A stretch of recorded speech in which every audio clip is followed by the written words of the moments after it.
We have a deal. This breaking less than an hour ago to keep the government from shutting down beginning on Friday. It's exactly what Speaker Mike Johnson vowed not to do, a continuing resolution. This will basically kick the can for 2 weeks, but it does come with an agreement to actually get some spending bills passed. What do you know about it? It's about 6 of the spending bills. So, and some of the lesser of the controversial ones. The Defense Department's not in there. The Department of Justice isn't in there. But we are hearing now it is in there that the Commerce, Justice, Science bill will be included. It is essentially a full-year spending bill, but it takes time to get those through both chambers. So what they're saying is we're going to put this Band-Aid out there to keep the government open, to keep the agencies that would have shut down on Saturday open while we deliberate this deal. But the deal is a very positive sign for these government agencies that will remain open. Still to be debated, though, are those other agencies that would now shut down on March 22nd. Well, what's remarkable about this, Megan, is even if it's only kicking the can down the road another additional week for this first batch of bills, it still is a kick of the can for the 4th time when Mike Johnson has said he didn't want to do any more CRs. Just before the House's recess, the Majority Whip, Tom Emmer, told Joe and I there will not be another CR that passes with the support of this Republican conference. Can Mike Johnson actually get this across the line? It's going to be interesting to watch how this happens. He's, first of all, going to have to violate what is called the 72-hour rule, right. Essentially, that they sit on a piece of legislation to give everyone the opportunity to read it. Nobody actually reads the legislation, but it allows people at least time to write amendments and to make hay about this, that, or the other thing. So right off the bat, he's already going to draw some opposition from members of his caucus. It's going to need some Democratic support to get through. Where it gets trickier on these procedural votes, these votes to actually bring it to the floor, and how he handles that will be key. Whether they bring it to the floor under regular order or whether they bring it to the floor expeditiously, something that would require 2/3 majority. All right, Megan Scully, who leads our congressional coverage here at Bloomberg. It's been a really fun day for you. Thank you so much for joining us this evening. And it's been a fun day for Megan, not just because of the progress on funding, but because of another major story in Congress today. Kentucky Republican Mitch McConnell, the Senate Minority Leader, announcing plans to step down as his party's leader in the Senate after the November election, after an historic more than 17-year-long tenure. He spoke on the Senate floor earlier. One of life's most underappreciated talents is to know when it's time to move on to life's next chapter. So I stand before you today, Mr. President, and my colleagues, to say this will be my last term as Republican leader of the Senate. Joining us now for more is Nia-Malika Henderson of Bloomberg Opinion, who actually now has a new opinion column out on the Terminal and online entitled "McConnell Has No Place in Trump's Party." Nia, you right here, Senate Minority Leader Mitch McConnell saw the writing on the wall. He has no place in this Republican Party. It belongs to Donald Trump. Is that what this is a reflection of? Listen, I think that is mainly what it's a reflection of. You know, in his speech, he sounded very sad. He sounded very wistful. He sounded like an elderly man. He talked about how old he is, and that's certainly part of it, too. And, of course, he's had some bouts with illness as well over the last year. So that's part of it. But it is also that you can't imagine that Trump would have Mitch McConnell to be the head of the Senate Republican caucus were he to be reelected. So I think he's sort of bowing to that reality, right? That this is a party that is not the party he joined, which was all about Reagan and Reaganism and sort of a bold foreign policy and what some people might call a sort of interventionalist approach to foreign policy. It's a very different party now. And so he, I think, is recognizing that and leaving now and recognizing that, as Matt Gaetz said, right, he tweeted about this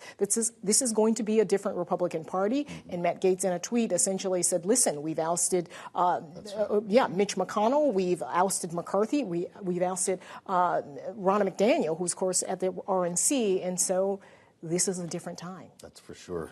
He said today he would continue serving Kentucky, just in a different seat. Right. Kind of like Nancy Pelosi. Mm-hmm. What compels these veteran lawmakers to stay around and wait in line in the cafeteria like everybody else? Yeah.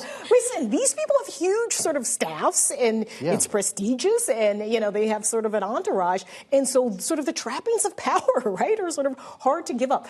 I think in listening to Mitch McConnell today, it's hard to imagine that this is a man that's going to stay around to the end of his term. I think it's like 2026. He certainly is not going to run for re-election. But that is what he said today. And obviously Speaker Pelosi, or I guess it's Speaker Emeritus Pelosi, is hanging around. But listen, it's time for a new generation. That's what Mitch McConnell said. And it is a different Republican Party. Well, and with that in mind, Nia, we talk often here in Washington about the three Johns, Cornyn, Barrasso, Thune, who, of course, is the whip for the Republicans in the Senate right now.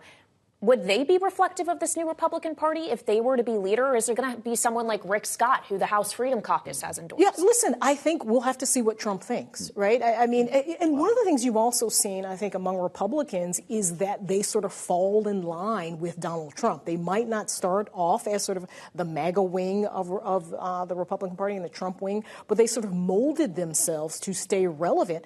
Lindsey Graham, for instance, comes to mind, right? He used to be BFFs with John McCain. He's now BFFs with Donald Trump, who is a diametrically opposed idea of what America should be, of how you should behave in leadership. And so we'll see. Donald Trump, I'm sure, will weigh in. He'd been sort of waiting on an endorsement from Mitch McConnell. In many ways, he doesn't need it. He seems to be barreling his way to the nomination and perhaps back to the White House. Really glad you could be with us today. Looking for Nia's column, as Kailey said, on the terminal and online. Nia-Malika, Henderson writing for Bloomberg Opinion. Elsewhere, President Biden and former President Trump easily won their party's primaries in Michigan yesterday, but some signs of turmoil emerging for both men. And joining us now for more on that, Bloomberg's Gregory Korte. There was a big question, Gregory. Let's start with Joe Biden about how many uncommitted votes he might get due to discord from Arab and Muslim American voters. A big part of the Democratic population, voting population in Michigan. He got 100,000 uncommitted votes. And it broke down to not the best score for the president of the United States. 81% for Biden, 13% uncommitted. What does he take from that? Yeah, you'd never want to lose votes to a candidate that doesn't even have a name, right? And that's what happened here. And it's a quirk of Michigan primary politics that it does allow voters in each party to vote for uncommitted, which basically means that they'll still send delegates to the Democratic National Convention in this case, but that those delegates won't be honor bound to vote for Joe Biden on the first ballot. I suspect they still will vote for Joe Biden on the first ballot if he's the presumptive nominee. And so this is really a protest vote. And what you saw in the primary last night was mostly college towns, Ann Arbor, East Lansing, Kalamazoo, with elevated numbers of people voting for uncommitted. And that reflects the youth vote. And also in Dearborn, the suburb of Detroit, with a large Arab American, Muslim American population, a lot of anxiety, a lot of frustration about the Biden administration policy towards Israel and Gaza. And that's what was reflected in that vote.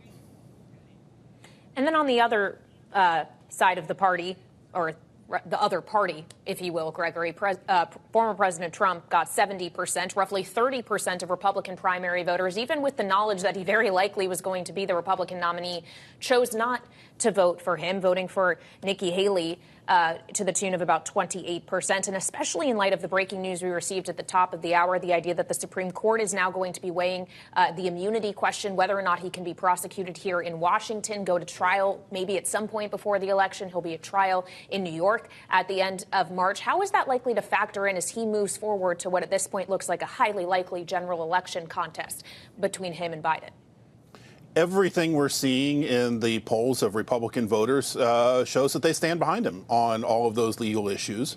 And there's nothing, I think, that would suggest that would change going forward. As a matter of fact, he seems to be just gaining steam. But we did see in Michigan last night, 26% of Republicans, compare that against the 13% of Democrats that we just talked about who voted for uncommitted. 26% of Republicans voted for Nikki Haley. And that's not nothing. She's overperforming in every state that she's been in so far. She's getting incrementally a number of delegates, not nearly enough to win the nomination, but enough to show that there is a significant percentage of the Republican Party who's looking for an alternative to both Trump and Biden, but who really can't find a candidate.